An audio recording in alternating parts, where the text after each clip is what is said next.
Hi everybody, it's Wendy's Wednesday. How are you all doing this week? You know, I've never actually explained that, have I? Those of you who know me will know that I am a retired midwife. I retired early through no choice really. January 2020 I woke up and couldn't walk. I did a 12-hour shift the day before, day shift, which was unusual, and the following morning on the 6th of January the alarm went off at 5 o'clock and I got up and I could barely put one foot in front of the other and really could barely walk. So my long story short, I never worked again. The 5th of January was my last shift. COVID struck in March. So very, very long story short, I've had 3 spinal surgeries. One was in 2021, which made me realise that I couldn't go back to work because I couldn't do a 12-hour shift. I was on a lot of medication. I couldn't keep my eyes open for more than 3 hours and then I was dozing off. And anyway, I had a spinal surgery in 2021 and another one in 2022, but that was my own fault. However, lessons learned, and I have to really be careful about what I'm doing. So before I retired, at one point I was, for the majority of my career, I was a labour ward midwife. And we weren't meant to say that actually, because so you were just a midwife that could go anywhere and work anywhere. Well, I could go anywhere and work anywhere, but I was a labour ward midwife. And those friends I met then are still friends now. The camaraderie at the time when I started was really strong, and we had a really good backup and a really good working atmosphere.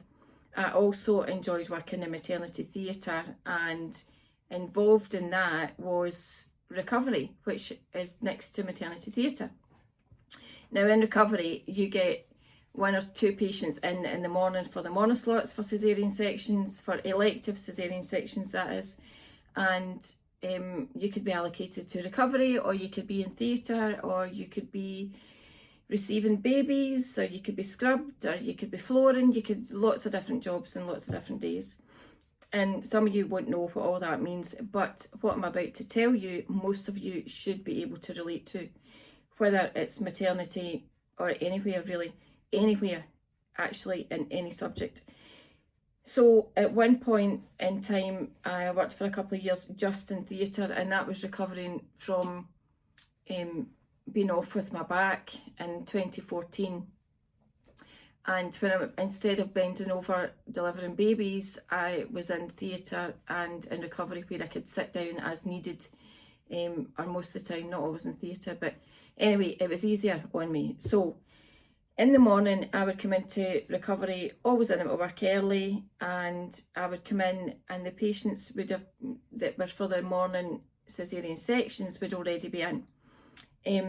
And I would find out their details, which I've probably known from the day before, and go up, and it was 3 beds with 3 lots of curtains round about them, so it was kind of open. It wasn't really that private, but it was sufficient, shall we say. Anyway, I would poke my head round the curtains, knock knock, stick my head round, and I often said, "Hi, I'm Wendy, how you doing?" Because I really meant, how you doing? And if anybody has been for an operation or has got quite anxious about something working up to, a million things go through your head. So if you ask somebody and mean it, "How are you doing?" then they'll tell you how they're doing. They'll say, "I'm okay," or you'll know by the look in their face whether they're okay or not okay, and take it from there.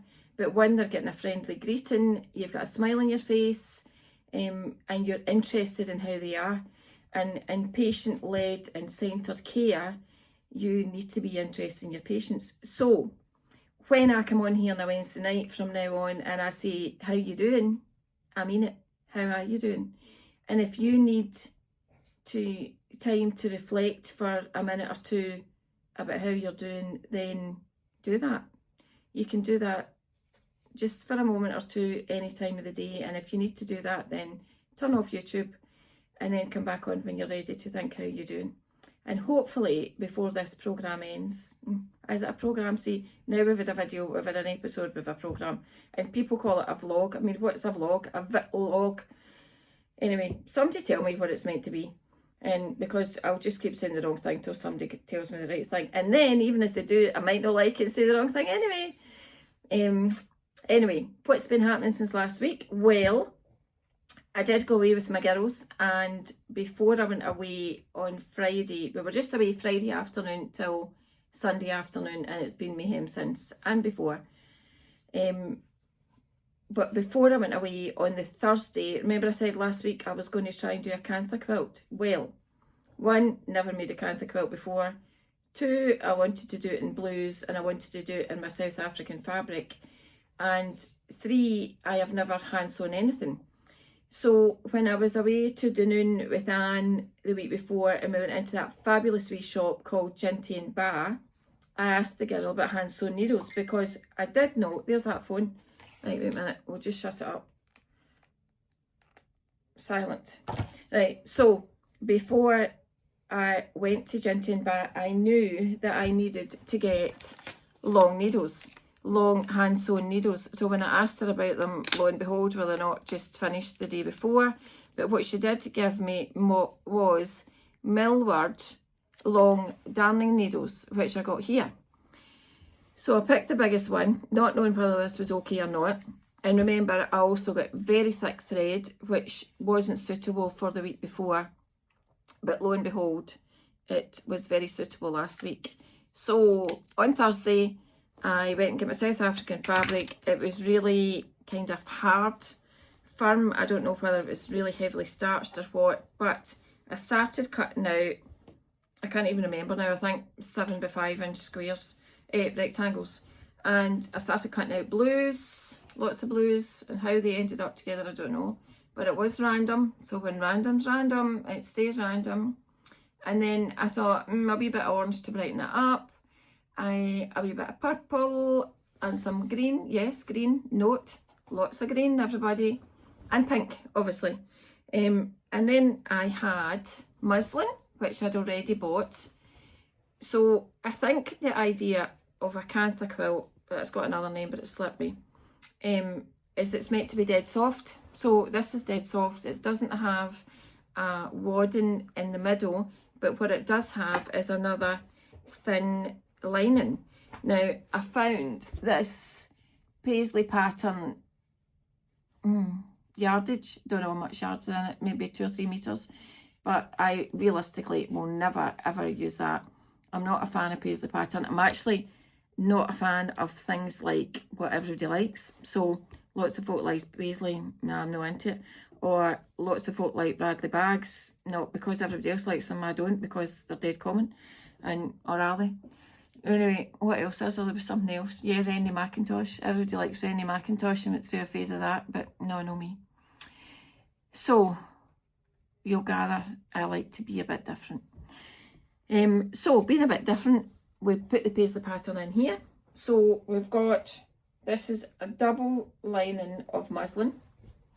Remember, muslin used to put on your shoulder for the babies when they burped. You had that in your shoulder and it would catch the milk, or under their head when they were sleeping because it wasn't a pillow. I've got a little friend here. Let's see if we can do this multi-handed. Come on, lady. Come on. She doesn't like being picked up. Right, sit nice. And then Mara will take the huff because lady's up here. Okay, so we got all the fabric together. I had my needles. I can't do this. And you're wet. Right, down you go. Go and see Lexi. And I've got my thick thread. So before I went, I got it all sewn together. Now it's not big, right? So if I stretch my hands out, this is the length of it. It's not that big. And it's not that deep either. 1, 2, 3, 4, 5 rows. So some going up and down, some going along the way. And I drew out lines with a wee fancy pen, chalk pencil that I got in Ginty and Ba too, and it's blue at the tip. Anyway, that worked pretty well, except in the blue. So I drew out kind of lines about 1.5 inches, and then I got this needle and thread, and I started in the car on Friday. Steph was driving, so I managed to get 2 rows done. Then over the weekend, Friday night, we chilled, and over the weekend I managed to get another 3 rows done. So I literally have this bit here, wait to let you see this. So I've got this row here, along here to do, and this is the bits that I've done so far. You can see them. Now I'll put the camera up close and you can see the stitches are really big, which they're meant to be, but I actually think they're too big. So next attempt we'll make them a bit smaller. And they're not always entirely even, but next attempt will be better. And this is all going to need wash to get rid of the blue lines. So hopefully that'll work. So I've just got a wee tiny bit left to do. When we change the camera, I'll let you see what I've been doing. This needle, oh yeah, it's still threaded. It is, it's actually been going through okay. I'll also show you the thimble that I've been using too. So I'll show you about that in a minute. Okay, now pause you for a second. So here we are in the Kantha Quilt, and one thing I didn't show you was the fact that I got a whole load of Orifil threads. Bought some, actually bought the set that Kate prepared from The Last Homely House. Kate Jackson is the lady who does The Last Homely House on YouTube, and she has got she uses Orifil all the time, and she's got a pack that she sells on her website, and you can also get it through other UK companies and probably other worldwide companies. Anyway, there's loads of different ones in here. I also didn't know which kind of thimble to get, so I got this leather one. I got this other one. This one here is I think is a clover one, which is recommended by Rachel from Stitch with Rachel. She's always got really good ideas. She also does loads of hand stitching and English paper piecing, and she's really good at it. As is Kate, who wears this thimble, but both of them have got weirder fingers than me. I've got fat fingers, so I needed to go for a bigger size. I also saw this one, which was a bit kind of quirky and different. Anyway, I've not tried that, but I like this one. So with the thimble on, I don't actually know if I always use it, but that's the two, just checking all the fabrics together. So hopefully you can see what I'm doing, and you can see I'm just going through the lines, and I'm trying to keep these, they're probably between 5mm and a centimetre. Oh, we should be doing this in inches, shouldn't we? I don't know. Work it out what that is. What would that be? Half an inch apart. It's probably too big, but I've done it that way so far. So you can see I can get quite a few stitches on, and I can use that thimble for pushing the needle through and just bring it through. And also what I did, I used a length of thread that covered the whole length of fabric. So some of them are a bit harder than others, but it's usually okay. So that I didn't have to tie the thread off or anything, or get another bit of thread. It's just one length for one thing, one line. So you can see that they're not entirely neat. I can barely see the line on this blue. I'm just pushing that through. It's really good to have this good needle. But if anybody's got a better suggestion for a needle, please let me know which one to get, because I need a long one, and I will need to keep doing this until I get better at it. And then maybe one day I'll hand quilt a quilt, if I have the patience.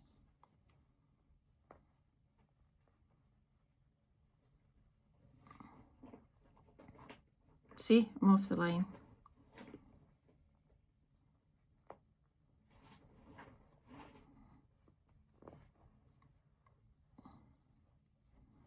It's a bit squeegee, but remember, nothing's perfect. Getting there. So I think this is all I am going to do. That's it. I'm at the end. I just kind of saved that bit for you, and there it's off, but I need to tie it off and stitch it in to make it tight and sorted. Dead easy to thread too.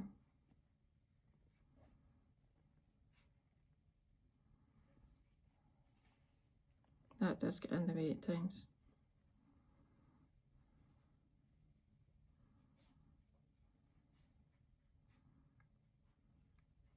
There. Now, better put this needle somewhere that I won't lose it. Why don't I put it back in the box for now? There. Before I get jagged. Okay, so Kantha Quilt. I think my plan had actually been, what I wanted to do was have this so that I could maybe cut this bit away, make this all neat, and then somehow fold that in and fold it so I had a binding like that. Maybe not quite as thick as that, but a binding like this. So that's my plan. We'll see if we can get that done. Maybe tomorrow, maybe over the weekend, we'll see, but we do have another weekend away. So coming up to Christmas, everybody knows there's always lots to do, don't they? Well, one of the things that I wanted to do was make a little nativity wall hanging. I thought it would be quite nice. So I was watching Missouri Star again, as per every week, and one day Misty did a thing about a Oh Holy Night, which is a template box from Missouri Star. I wonder if I open this up, they'll all fall off. There's the templates you get, and it makes a quilt like this. How cool is that? That's all the templates down the bottom, and this is the ombre fabric you get to make it. So I thought I would quite like to do this, and when I went to get it, it was out of stock, but luckily I got it from Amazon, and I got the kit through, and I also ordered the fabric, which again, I couldn't get the colour I was looking for, but I did get some different ones. Now, the fabric for doing that, I'm just going to show you, is called Gelato Ombre by Maywood Studios. I think that's American, actually. And I went online to Cotton Patch, it might have, don't quote me, might not have been Cotton Patch, and got this ombre fabric, which is just lovely.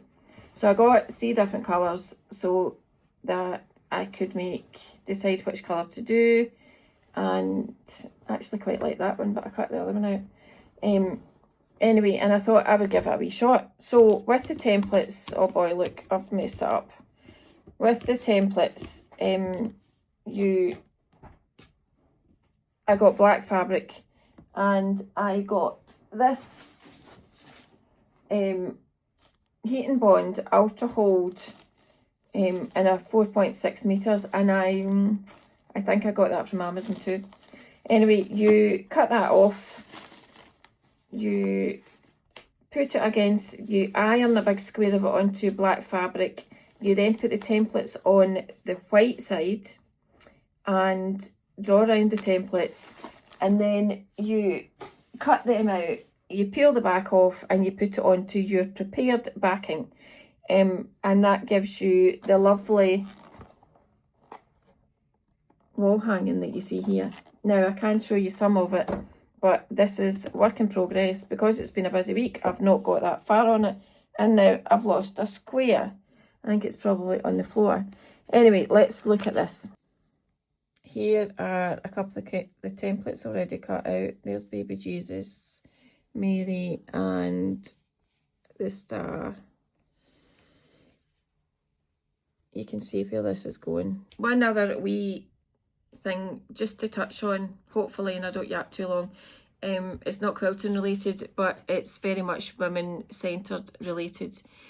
I went for a breast mammogram today. In Scotland, all women between the age of 50 and 70 get routinely offered to go for a mammogram. That's when all is well.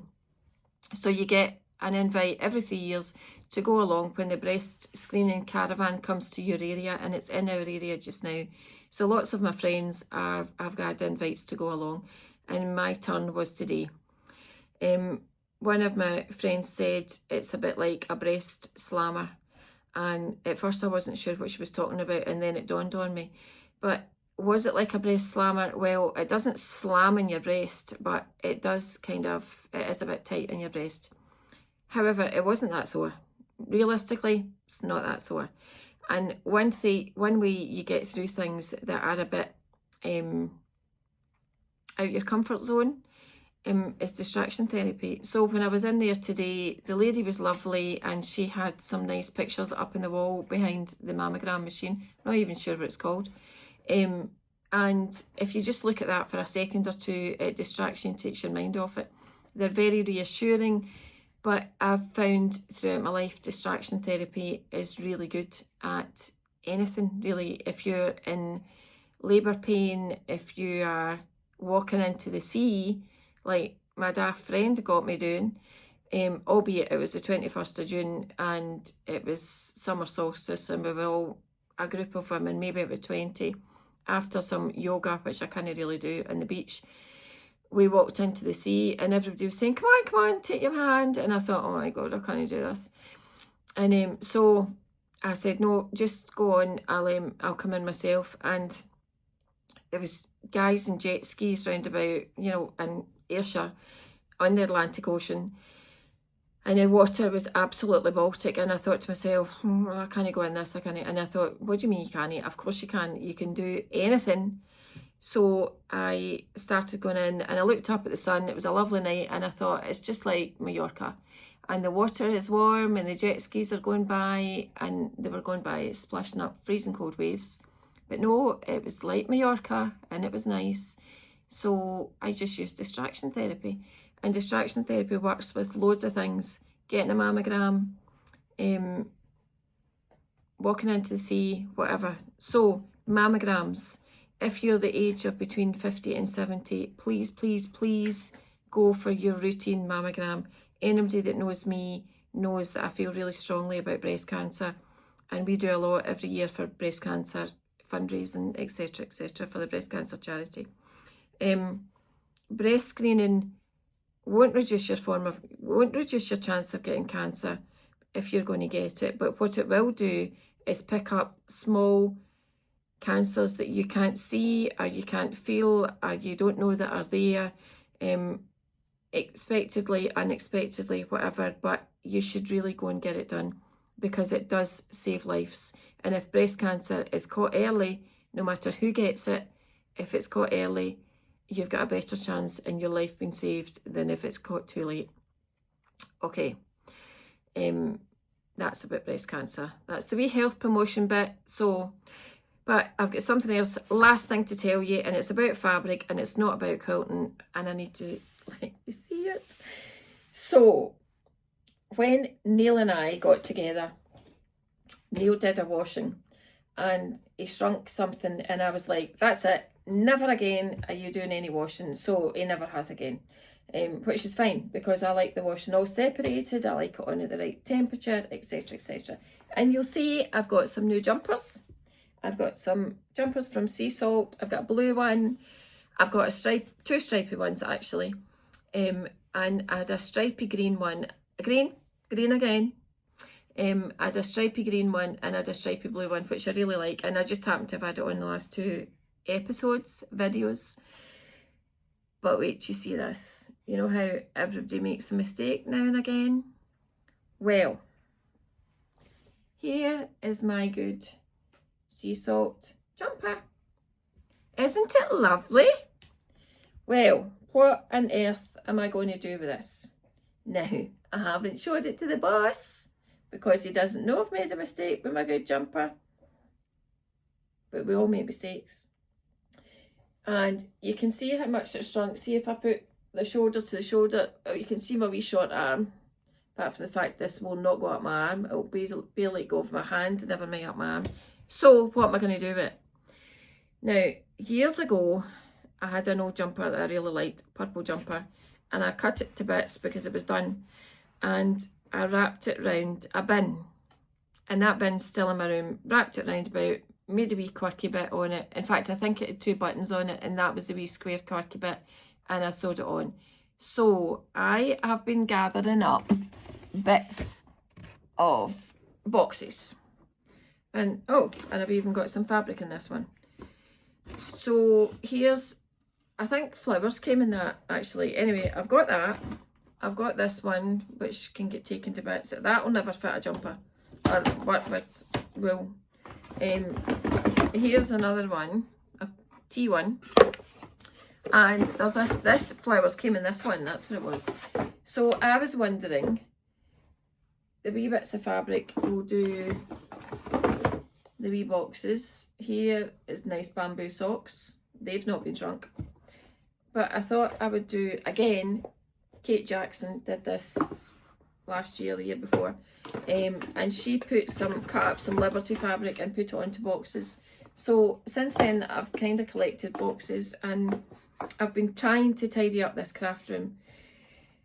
And I get a wee bit done this morning too. So I was thinking I am going to get some glue and some paintbrushes and do something with these boxes. But I wondered what it would be like if I cut out this jumper and put it onto the box. And then what could I use it for? But then that's another reminder of something I've done wrong, isn't it? Anyway, there's your laugh for the week. Wendy's jumper. But I did get a new one. Shh. Right, I better go because I think the boss is making the dinner. And then my wee pal will get this all edited and sorted and we'll get it out there for those of you who are waiting on a Wednesday night. On Wendy's Wednesday. Thank you so much for joining the Scottish Quilter. I am Wendy. I'm off to see about my dinner. If you like this, it'll get better or it'll get worse. But the main thing is it'll be real and it'll be me. So please subscribe. Please get your pals to subscribe. Please pass the word on. There will be more quilting stuff and stuff happens all the time. And it would be really nice if people came along and learned with me and taught me too. Teach me things, tell me things. Every day is a school day. So please, what I'm doing wrong, let me know because constructive criticism is always welcome. So what you to do, subscribe, do the thumbs up. Remember the bendy thumbs. Thumbs up. Because that's nice, and comment if you can because comments are good. It makes YouTube do the algorithm where it might send it out to other people all by itself. Because I have a lady from Australia. That's my tea ready. You're the boss is here. So subscribe, like, comment, and that wee notification thing, can you tick it? Please and thank you. I'll see you all next week. Okay, love you, bye.